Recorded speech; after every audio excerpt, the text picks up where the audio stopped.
I could proudly say I spanned the world. How did I allow the joy of motion to be stripped from me like that? Why didn't anyone stop it? Could they have done? Could I? I could move mountains. I could move nations. I did move both. I had no reason to escape my own, as we worked so well together. Through that bond, the forced run began. For so long, I ran for nothing. So much wasted time, energy, opportunity. Everything could have been so much more had I retained my purpose. I knew what motion meant back then. I must relearn this and run with purpose again. Come with me.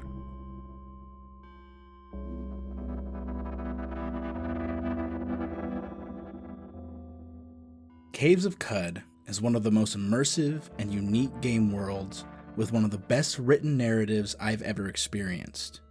But the sad reality is, most people will never play the game, and even those who do will never get to experience its real story. Live and drink, friends.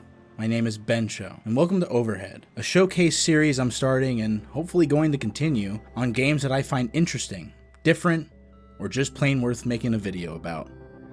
This is all very new to me, both making YouTube videos and reviewing games, so if you stick around for the whole video and have any suggestions, critiques, or otherwise, it would mean so much to me if you let me know your thoughts in the comments below. And if you're so inclined, you can do those other two things that cool people do with YouTube videos. Appreciate it. Anyways, video games. The quote you heard in the beginning was just a small portion of the incredible writing in the traditional roguelike RPG Caves of Qud by Freehold Games, a game 15 years in development, with the devs only recently announcing their plan to leave early access later this year. Caves of Qud was my game of the year in both 2017 and 2023, and one I hold very close to my heart. In this video, I hope to give you an overhead view of the game, including a brief introduction to the world of Qud, its narrative, a brief discussion on the game's mechanical complexity and how that affects the story, and lastly, my argument for why you should give it your time and attention. Let's begin.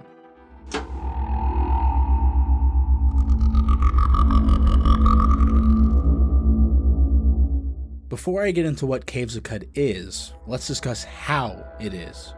Let me explain. Caves of Qud is a roguelike RPG with a procedurally generated world, immense player freedom, but an unforgiving difficulty curve.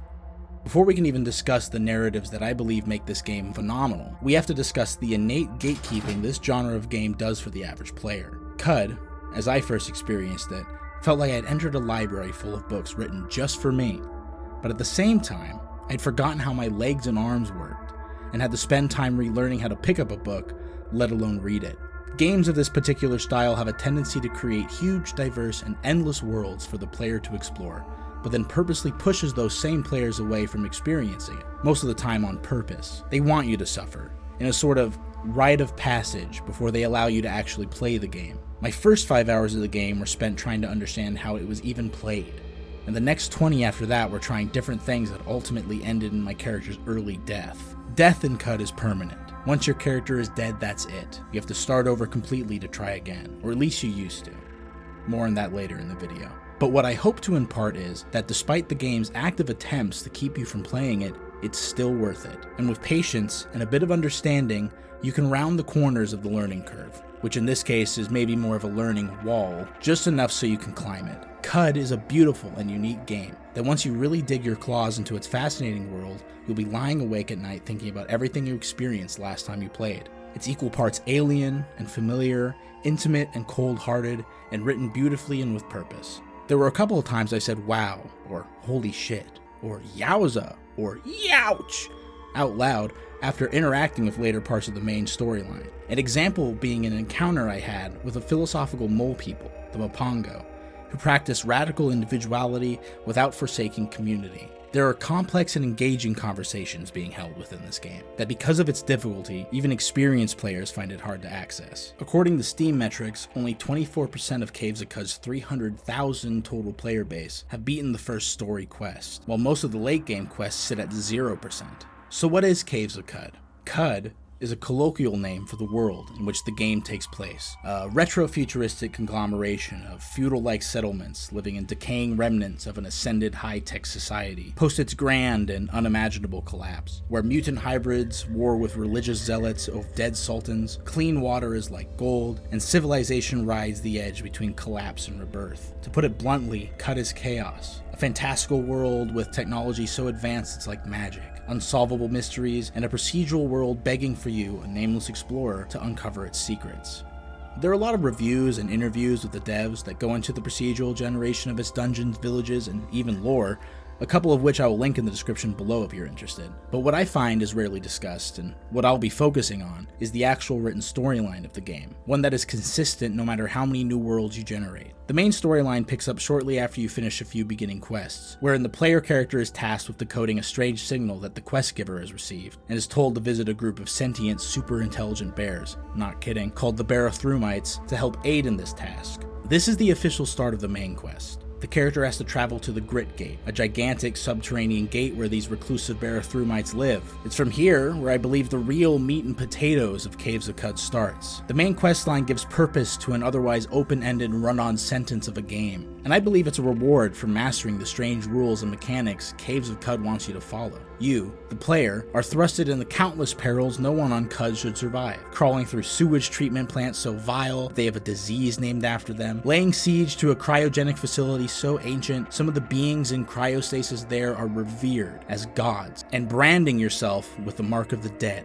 so you may enter a mass grave so vast the Mole People civilization, the Mapango, I mentioned earlier, have made it their home. And while you face these dangers, you evolve and grow stronger against all odds, caught so deep in the throes of chaos that when you finally emerge, there is a realization that you too have become one of the countless perils of the world of Qud.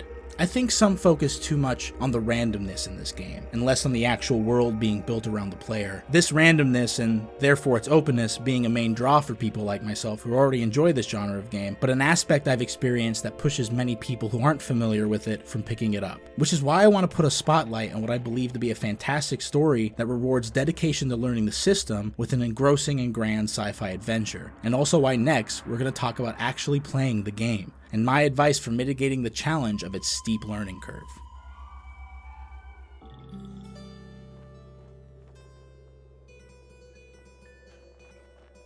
I'm hopeful at least that some of you are excited to hop into the game after that passionate pitch for it, but it'd be negligent of me to give you the go-ahead without repeating myself. Caves of Qud is hard.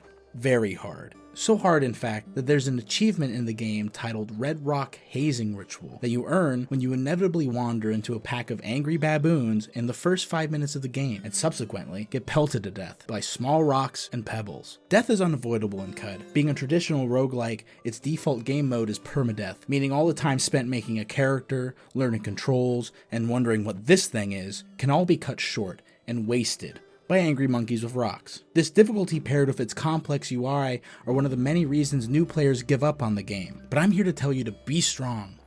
Don't give up. All good things take time, and if you get back up every time you fall in Qud, you'll find yourself falling less. This doesn't mean you have to hit your head against a wall over and over again until you figure it out. Let me offer you some advice that I believe will help, and some that I wish I had known before playing the game myself. If you consider yourself an epic gamer and you hate tutorials, I recommend jumping ahead to here, if you want to skip my really helpful and important advice.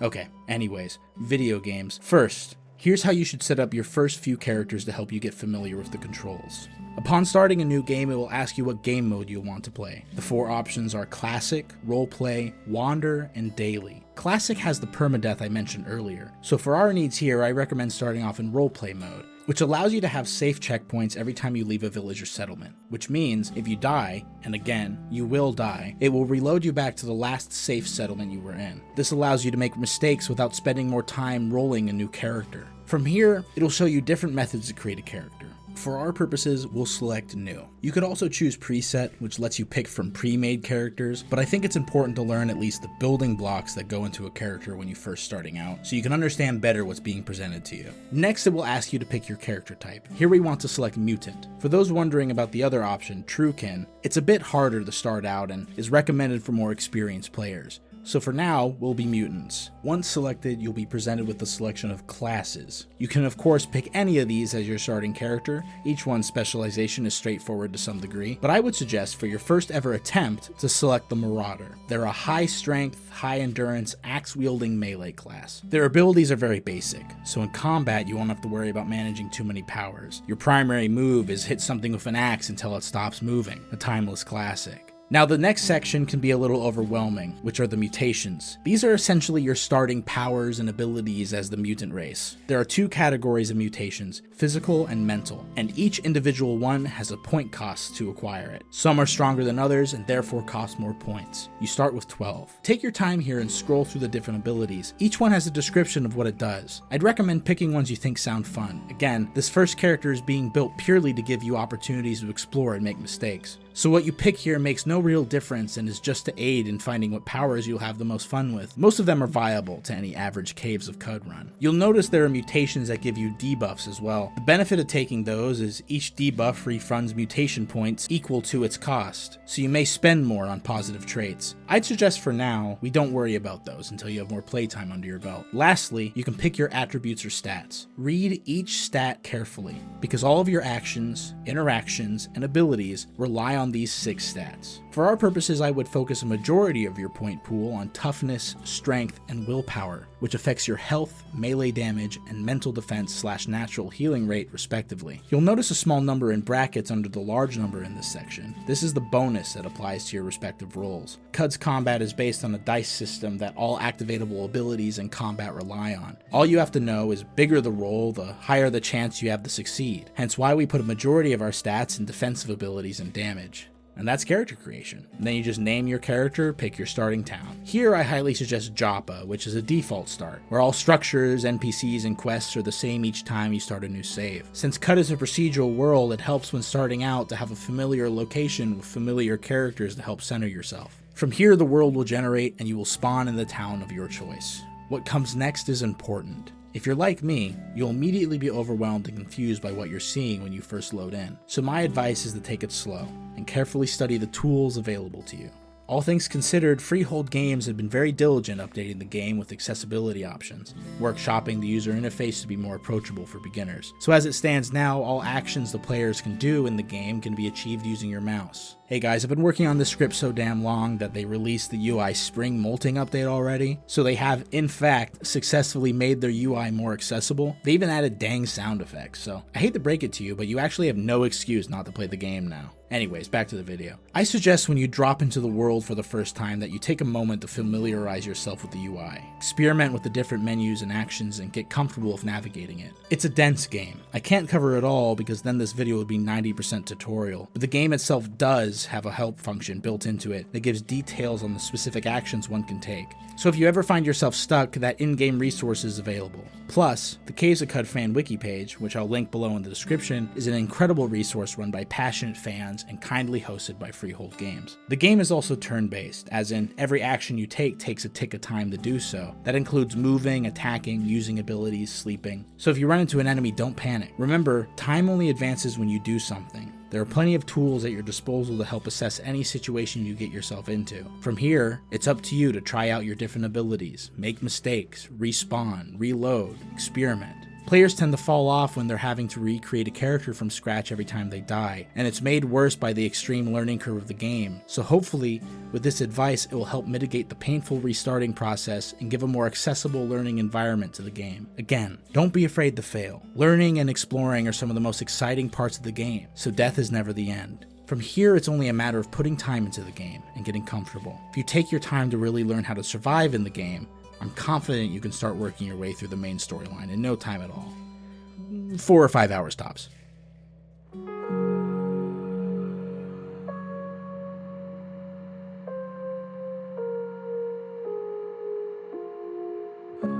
If you've made it at the end of this video, I've hopefully sparked your interest in the game. Or you've accidentally left autoplay on and have no idea where you are right now, and in that case, here's a loud door knocking sound effect.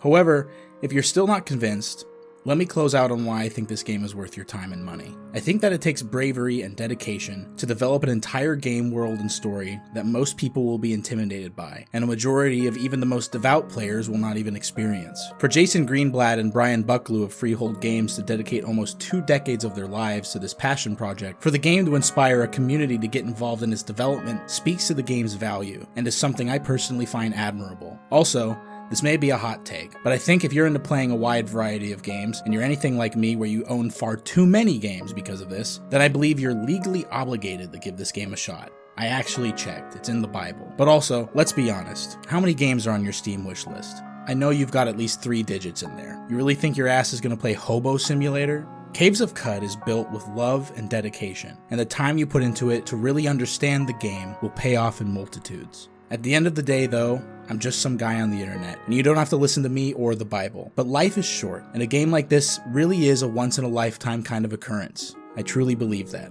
That's about it. That's all I really had to say. Caves of Qud is one of my favorite games of all time. I hope you give it a chance. Thanks so much for watching.